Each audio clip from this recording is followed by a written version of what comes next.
Pero may verse Teka lang. bro. Ano? May words. Yung Old Testament, teka lang.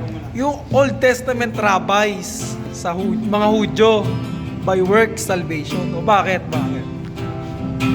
Hindi, ano sila, rabay siya na naniniwala sa old tsaka sa New. Naniniwala sila na si Yeshua, si Jesus Christ, tinubos yung mga kasalanan natin.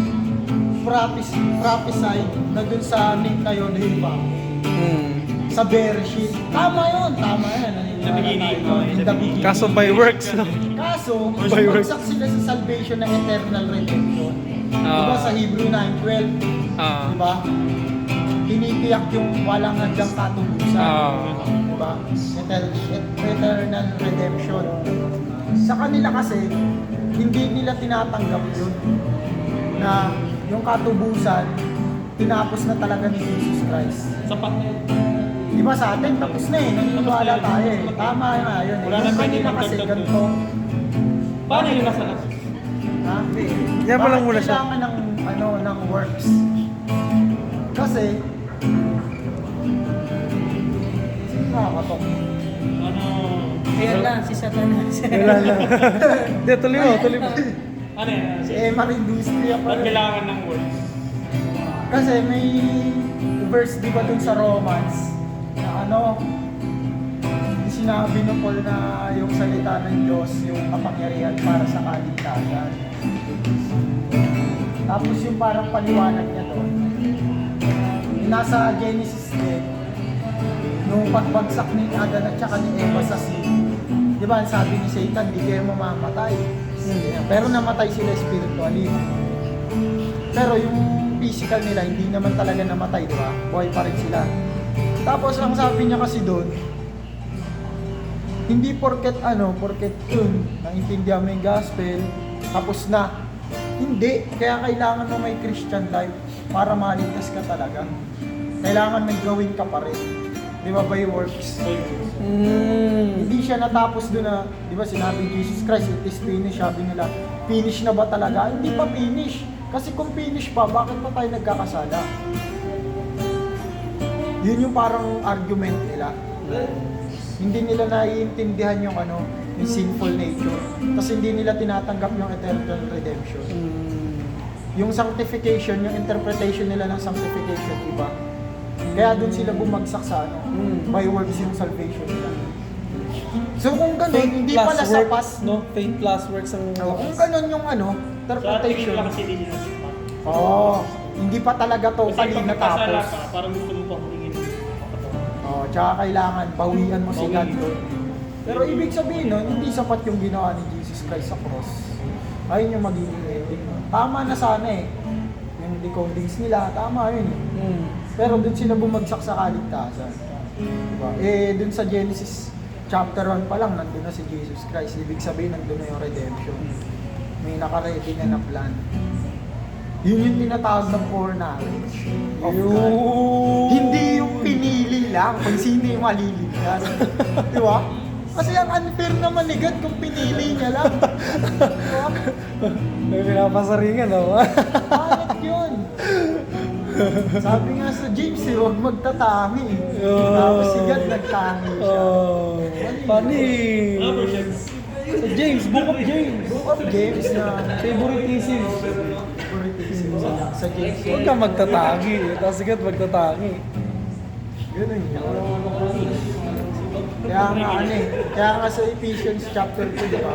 Not by works of man, di ba? Ephesians chapter not by 2, verse 8, di ba? You have been saved by your faith, di ba? Nice ah. By works. Faith plus works.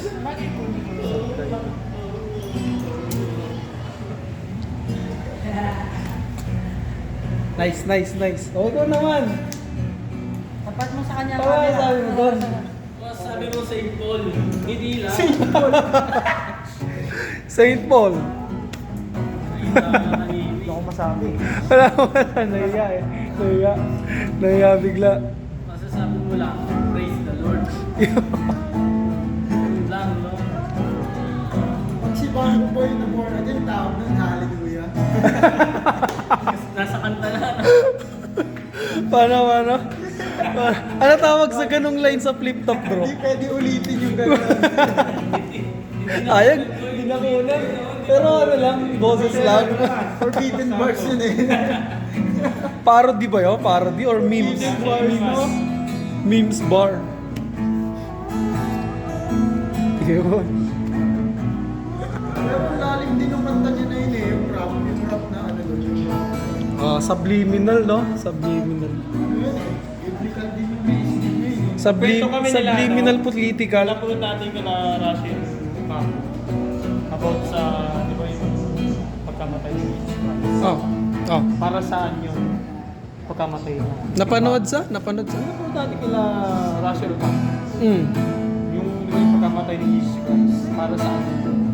Sa simbahan ba o sa labas? Kasama ba doon yung mga tagalabas? Kanina Yung pagkamatay ni Cristo ba para sa simbahan? Yun ba? Doon nagkakatalo yung mga pastor. Mali doon sa pagkakaibigan. doon nga papasok yung argument ng ano eh, predestination. Para sa mga simbahan lang daw yung ano, katapusan, kamatay ni Cristo. Mali naman nga tayo. Paano yung mga tao na sa labas tayo yung kilubos? Di ba?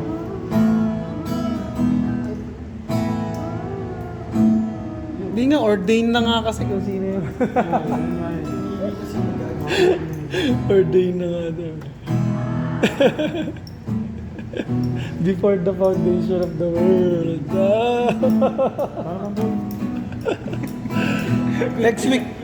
Next week bibili na ako nung pang ganun tsaka yung stand. Tsaka pwedeng pihit-pihit. Patungan. Kaya this week tatawa ko.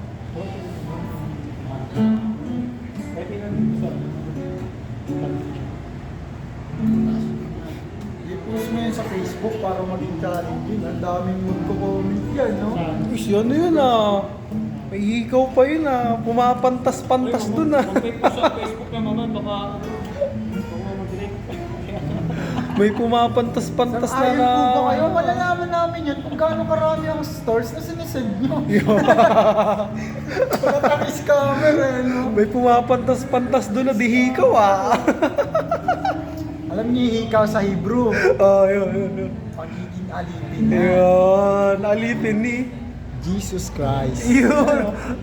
Kaya nga cross yan eh. Panis. Tsaka may David Star kasi from Old Testament to New Testament. Yun.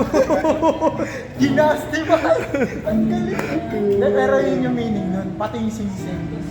May meaning lahat yun, di ba? Yung ring of salvation nga, di ba? Kasama yung sa garment of salvation. Kayo, kung gusto nyo, tunnel din. Baka kayo. Ring of salvation, garments of salvation. In a Jewish culture, ginaganap siya ng kasal, sa kasalan. Di ba? Saka ini-immerse sa tubig yung ikakasal. Funny.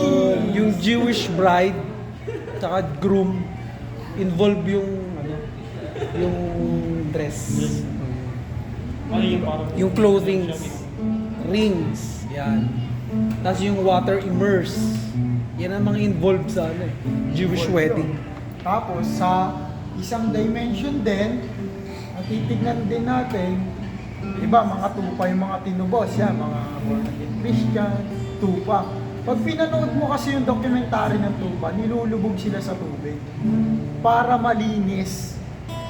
Tsaka maprotektahan sila sa mga langaw. Sino yun? Si Satan! Langaw, no? Langaw. Hindi lang yan basta, Kaya nga, di ba sabi, Beelzebub is the Lord of Lies. may matututunan din tayo sa mga hayop. Yo, sayang no kung kabisado mo na yung Sabi, verse ng sa Psalms ba yun or Proverbs? Saan yan? Sa Book of Job yun. Book of Job. Pagmasdan mo ang mga tuturuan kanila. Ganun. Kasi mismong sa mga hayop, nandun yung mensahe ng Panginoon. Pero ordinary kwentuhan lang naman po ito. Hindi naman po ito or Bible study. Ito po kami magkwentuhan. Parang habit lang.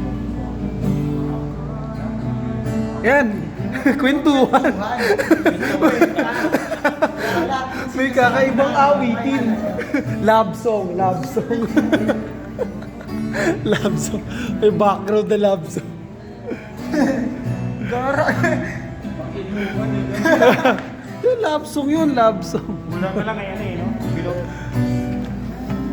Ito po'y ordinaryong kwentuhan lang. Wala po kaming alak dito, natanggap na kasi namin spiritual na alak. Oh. Walang alak dyan, men. Sa Pero labas. lahat kami lasing sa espiritu. Bars ba yun? Bars? Amas!